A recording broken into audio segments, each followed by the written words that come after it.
کے رسول کا مہمان ہے اور کئی گھنٹوں اور کئی دنوں اور کئی پہروں اور کفاتے کا بھوکا ہے، اس کے لیے کھانے کا انتظام کر دیں۔ مدینے کی گلیوں میں حضرت سلمان فارسی آواز لگاتے ہوئے آگے بڑھتے ہیں۔ رات کی تاریکی چھا چکی ہے، سب گھروں سے کوئی لا انکار کا جواب آتا ہے، کھانا تو ختم ہو چکا ہے۔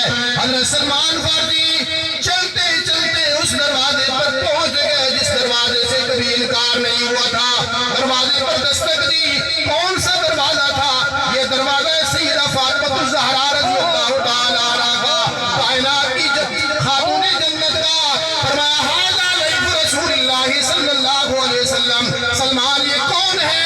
فرمایا تمہارے بابا کا مہمان آیا ہے۔ میں مدینے کی گلیوں میں سارے گھروں پہ دستک دے کر آیا ہوں، لیکن سارے گھروں سے خالی جواب ملا ہے۔ فرمایا اے سلمان ٹھہر جاؤ، اگرچہ میرے حسنین کریمین بھی 3 دن کے فاقوں سے ہیں، لیکن میں اپنے پاپا کے مہمان کو خالی ہاتھ نہ جانے دوں گی۔ فرمایا ٹھہر جاؤ، اللہ کے رسول کی بیٹی خاتون جنت رضی اللہ تعالیٰ عنہا بھر گئی۔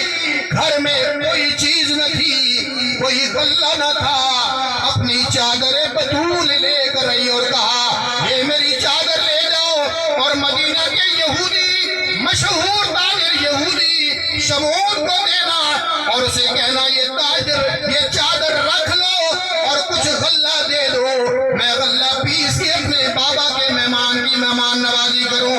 حضرت سلمان فارسی کو چادر لے کر شمعون کے پاس پہنچے اور اسے کہا کہ یہ چادر لو اور کچھ غلہ دے دو۔ شمعون چادر کو دیکھتا ہے، الٹ پلٹ کرتا ہے اور کہتا ہے بتا یہ چادر کس کی ہے؟ حضرت سلمان فارسی نے فرمایا چھوڑ اس بات کو، تیرا چادر سے کیا لینا دینا، تیرا کام غلہ دینا ہے، میں تجھے چادر دے رہا ہوں، یہ چادر ریٹ رکھ لے، جب قیمت ادا ہوگی چادر واپس لیں گے۔ شمعون نے کہا چادر نہیں دوں گا تب تک کہ جب تک تو بتائے گا نہیں، غلہ نہیں دوں گا جب تک ساری داستان نہیں سنائے گا۔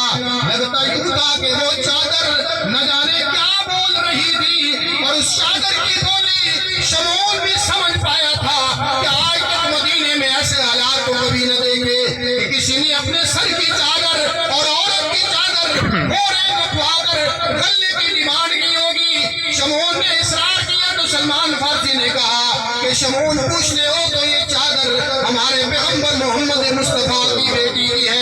شمعون کی آنکھوں سے آنسو آ گئے، کہا میں اس لیے اصرار کر رہا تھا کہ ہم نے تورات اور انجیل میں پڑھا ہے آخری پیغمبر خود بھی سبی ہوگا اور اس کے اہل بیت اور اولاد بھی سبی ہوگی، یہ چادر بھی لے جا اور فاطمہ الزہرا کو سلام کرنا اور مجھے کلمہ بھی پڑھا اشہد ان لا الہ الا اللہ واشہد ان محمدا عبدہ ورسولہ۔ چادر بھی واپس کر دی، کلمہ بھی پڑھ لیا۔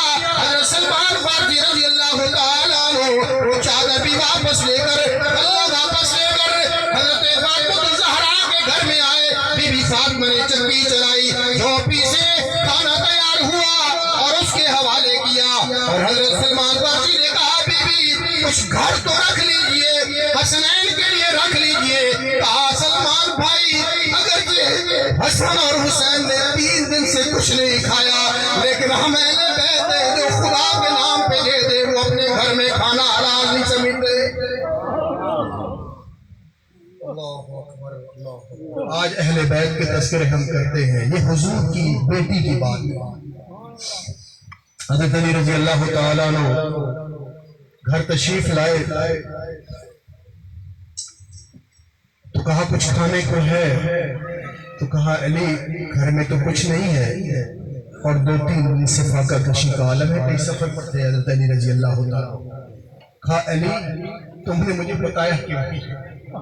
یہ بات میری بہنیں عورتیں سن رہی ہوں گی، ان کے لیے خاص طور پر علی تم نے مجھے بتایا کیوں نہیں ہے کہ میرے جگر گوشے بھوکے ہیں؟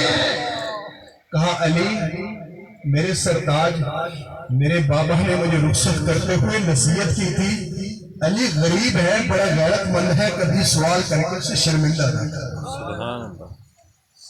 آج بیٹیوں کے لیے یہ سبق ہے، کہ بعض اوقات باپ بڑا امیر ہوتا ہے اور ایسے جگہوں پر رشتے اور شادیاں ہو جاتی ہیں کہ جو اگلا گھر کچھ غریب ہوتا ہے، تو باپ کی عزت میں سمجھتا ہوں یہ حضرت فاطمہ کو حضور نے نہیں کہا، یہ اپنی امت کی ساری بیٹیوں کو کہا ہے کہ اپنے خاوند کو اس لیے شرمندہ نہ کرنا کہ حالات خراب ہیں۔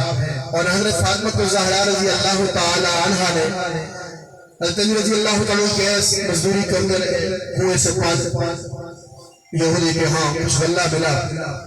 اب عجب کمال ہے اہل بیت کا اور ان کا عجب مقام ہے اہل بیت کا۔ یہ محرم کا مہینہ میں نے اس لیے سمجھا کہ یہ ذکر کر دوں، ان کے ذکر سے ایمان کو تازگی ملتی ہے، کیونکہ یہ جو قربانیاں اہل بیت کی ہیں وہ قربانیاں تاریخ میں اور کسی کے نہیں ہیں۔